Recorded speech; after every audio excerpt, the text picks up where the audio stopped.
కొంచెం బాధ అనిపించవచ్చు నేను అడిగేది. ఇప్పుడు మీరు రౌడీయిజం చేస్తారా చేయరా? సీరియస్గా చెప్పాలన్నా. రౌడీయిజం చేయనన్నా. రౌడీయిజం చేసిన అయితే ఇప్పుడు నా టీం నా ఎంబడే ఉన్నారు కదా. అంటే చాలా మీరు ఎందుకు తల్వార్ శివ రౌడీయిజం చేస్తాడు బెదిరిస్తారని చెప్పి? ఏ సందర్భాల్లో బెదిరించినా, ఏ సందర్భాల్లో రౌడీయిజం చేసిన మరి ఏం లేదు, ఉట్టిన వస్తున్నాయి గ్రాఫిక్స్. ఏ చేస్తాడు, ఇక చేసుకుంటాడు, కంటెంట్ కోసం చేస్తాడు, దానికోసం చేస్తాడు, దీనికోసం చేస్తాడు. ఇక తల్వార్ శివ రౌడీ అంటాడు, విలన్ అంటాడు, తల్వారు తీసింది అంటాడు. అనే మొగోడు ఎప్పుడైనా కానీ అంటేనే ఉంటాడు, చేసే మొగోడు చేసుకుంటూ పోతాడు. నేను అరిచేటోని కాదు, నేను కరిచేటోనే డైరెక్ట్గా. ఎందుకంటే నిన్ను కొడితే నువ్వు ఊకుంటావు అన్న, ఊరుకోను. నేనెందుకు ఊకుంటా? నీ మాట కోసం నేను మంచిగానే వెయిట్ చేస్తా. నువ్వు నా మాట కోసం వెయిట్ చేస్తే నీకు కరెక్ట్గా ఆన్సర్ ఉంటుంది. ఓపిక పట్టి చూడు నా లోపల ఎంత ప్రేమ ఉందనేది. ఇక నువ్వు నన్ను ఎప్పుడైనా చెడుగా ఆలోచన చేస్తే నేను చెడు మనుషులకనే కనబడతాను. ఇక నేను ఎప్పుడైనా మంచిగా కనబడతానా? ఇక ఇప్పుడు తల్వార్ శివ రౌడీయిజం చేస్తుందంటే నేను ఏ రోజు కానీ రోడ్ల పైన బండిలనే కానీ షాపులలో కానీ రౌడీయిజం చేసి నేను ఎప్పుడు మామూలు వసూలు చేసింది లేదు, దౌర్జన్యంగా ఎవరిని ఇబ్బంది పెట్టింది లేదు. పెట్టినట్టు చూపిస్తేలే బరోబ్బర్ పోతరాయిసం మా అనుకుంటా. తల్వార్ శివకు దుష్మన్లు ఎక్కువేనా? ఇక ఇప్పుడే ఇంతకుముందే ఫస్టే చెప్పినా అన్న నీకు. ఇప్పుడు నాలాగా చేసే గుద్దలు దమ్మైన ఉండాలి, నాకంటే ఇంకా చేసేంత ఓపిక ఉండాలి, లేక నాలాగా బతికేంత సహనమన ఉండాలి.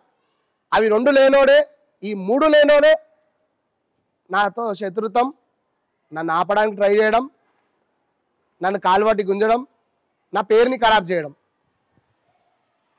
వాని బతుకు వాడు బతకక 10 మంది గురించి ఆలోచన చేస్తాడు కాబట్టి ఆడు 10 మందికి గుట్టినోడు. 10 మందికి గుట్టినోడు కాబట్టి 10 రకాలుగా నా గురించి చెప్తాడు. ఒక్క తల్లిదండ్రులకు గుట్టినోడు కరెక్ట్గా ఉన్నాడు అయితే నా గురించి చెప్పాడు.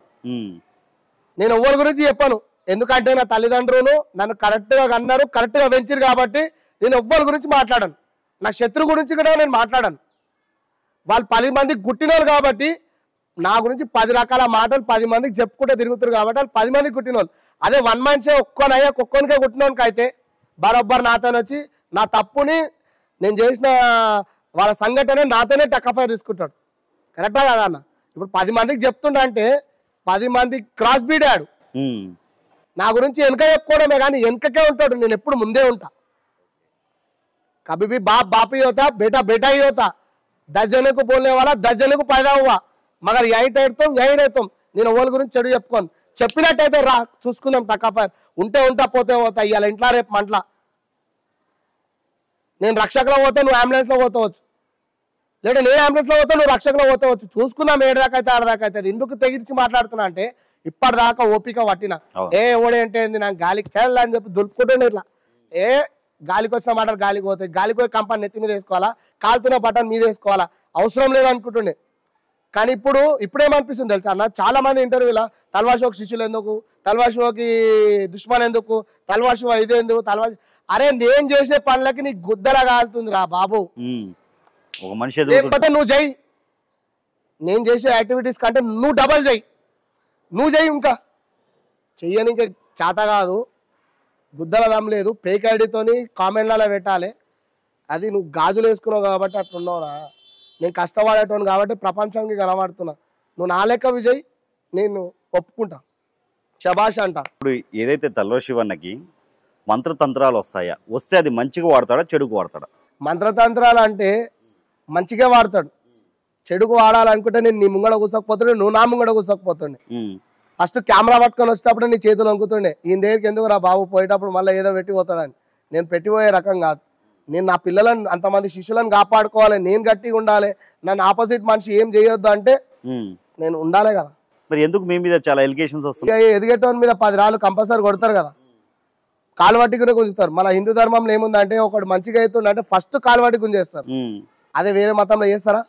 అంటే నేను చనాదుక్కులో విన్నాను చాలా మంది నోట్లంగా శుద్ర పూజలు చేస్తాడు. ఈడ ఒక మాట నన్నే నాలుకే, నేను సీఎం అంటే నమ్ముతావాను? నమ్మం. నేను మంత్రకాండ అంటే ఎట్లా నమ్మినావు? చూస్తే మాట్లాడాలి. శుద్ర పూజలు, నేను అఘోరిని, నెత్తి మీద చిప్ప పెట్టుకుంటా, నేను రాత్రి అంతా పూజ చేస్తా, బర్వాతలో కూర్చోను అనే మాటలు నేను మాట్లాడా. నేను చేసేది నా ధర్మం కోసము, నా వరకు, నా పిల్లల వరకు, నా ఇంటి వరకే. నేను చేసుకునేది నా మంచి చెడ్డ కోసమే. చెడు చేసిన అయితే ఇక్కడ కూసకపోతుండే, నేను గిట్ట అఘోర లెక్క కార్లో తిరుగుతుండే. అన్న ఇంకొకటి సీరియస్గా చెప్పండి, చాలా ఇంటర్వ్యూలో కొన్ని ఇంటర్వ్యూలు చూసాము, భుజాలు లేకుండా చేస్తాం, చేతులు లేకుండా చేస్తాం, వాటర్ని అమృతం చేస్తాం అని చెప్పి ఆల్రెడీ మీరు చెప్పారు. అసలు ఇవి సాధ్యమైద్దన్న మనుషులకి? ఇది సాధ్యమవుతుందా అంటే ఈ తమాషా చేసేటోళ్ళతోని తమాషా చేసే వీడియోలు చేస్తారు తప్ప అసంటోళ్ళ ముంగట మా అసంటోళ్ళని ఎందుకు కూర్చోబెడతలే. ఇప్పుడు ఆ రోజు ఇంటర్వ్యూలో చేయలేస్తలేదని చెప్పి నువ్వు వీడియోలు చూసినవచ్చు, చూసినందుకే అడుగుతున్నావు. అదే ప్లేస్లో నేను నించుంటాను, నాకు చేయమని చెప్పండి, నాకు చేయమని చెప్పండి. ఇది అంజసీమల అమృతం, అది తాగంగానే మొత్తం జీవితకాలం సావాక నీకు ఆయనకు శివయ్య ఇచ్చిందంటే శివయ్యను చూసే అంత కెపాసిటీ నీ దగ్గర ఉందా? వేద ఋషులు, వేద పండితులు 365 రోజులు శివయ్యను తలుచుకుంటా శ్రీశైలం మల్లికార్జున గుళ్ళ పంతులుగా ఇప్పటికి చేస్తున్నారు. వాళ్ళకే దర్శనం లేనిది ఈ బాల్బచ్చగా నిన్న మొన్న వచ్చిన వాళ్ళకి దేవుడు ఇచ్చిండు అది వరం. మరి ఇవెందుకు తప్పుదోవ పట్టిస్తారు జనాల్ని? మీ వయసు నాకంటే చాలా పెద్దవాళ్ళన్నా. ఇప్పుడు ఈ వీడియో చేసిన మనిషి కూడా మీకంటే చాలా చిన్నవాడు. అంటే దేవుడు ఆయనకు నీకు ఇయ్యండి ఆయనకు అనుగుణం ఇచ్చిండా? ఎట్లిచ్చిండు? ఏ విధంగా ఇచ్చిండు? అంటే దేవుడు ఆయనకు ఏ విధంగా కనబడ్డాడు? ఆయన ఎన్ని రోజులు జపం కొట్టిండు, ఎన్ని రోజులు సాధన చేసిండు, ఎట్లా కనబడ్డాడు దేవుడు చెప్పండి. అయితే కనిపించిందా దేవుడు? వరం ఇచ్చిండా? అయితే చేసినవన్నీ మంచిగా కావాలి కదా, కావాలి కదా. ఇప్పుడు ఊర్లో ఒక టైంలో అందరినీ అడిగి చందా అడిగి దేవుని తెచ్చిపెట్టినావు. ఇప్పుడు ఆ దేవుడు ఎక్కడ వాయ్? దేవుడు ఎక్కడ వాయ్? మనిషి ఎక్కడ వాయ్? అంజసీమల నీళ్ళు తాగినవా? బతుకుతావాను? నేను రాయిసుకొని నెత్తి కొడతా, రక్తం వెళ్తుంది కదా, వెళ్తుంది. నేను కట్ట తీసుకొని కొడతా, దెబ్బ తగులుతుంది కదా. తలగకుండా మళ్ళీ నెత్తి వలిగిన దగ్గర మళ్ళీ మూసుకోపోతే నువ్వు దేవుడు. బరోబర్ నీ చేతులు నీళ్ళలో పెట్టి నువ్వే తాగు ఆ నీళ్ళు. ఒక గ్లాస్ నీళ్ళలో ఏళ్ళు కలుపుకొని నువ్వు అంజసీమల వరం వచ్చినట్టు అయిపోయినావు కదా. ఇప్పుడు భగవంతుడిని ఆ ఏళ్ళు పెట్టుకొని తాగి అవే నీళ్ళు తాగు. ఈ గాయం మానిపోయింది అనుకో, బరోబర్ నువ్వు దేవుని. తెలంగాణ రాష్ట్ర పబ్లు అంతా నీ దగ్గర ఉంటారు. ఏదైతే లాస్ట్ టైం మొన్న బోనాలప్పుడు గోల్కొండ దగ్గర మీకు పోలీసు వాళ్ళకు ఒక వాగ్దానం జరిగింది, గొడవ జరిగింది, అది ఎక్కడన్నా జరిగింది? బల్కంపేట. మిమ్మల్ని లోపలికి వెళ్ళని లేదు, కొంచెం మీరు సీరియస్ అయ్యారు, అగ్రెసివ్గానే. ఎందుకని? ఇప్పుడు పోతురాజులు అంటే ఆల్మోస్ట్ ఒక రెస్పెక్ట్ ఉండాలి ఆ టైంలో. పోలీసు వాళ్ళు ఎందుకు అతి చేస్తున్నారు? పోలీస్ వాళ్ళని కాదన్నా, అయితే కళ్యాణం నైట్ అక్కడ కొన్ని ఇష్యూస్ అయినాయంట, గొడవలు అయినాయి, శీషలతో కొట్టుకోవడము, లొల్లి కొట్టాలు చాలా అయినాయి అక్కడ.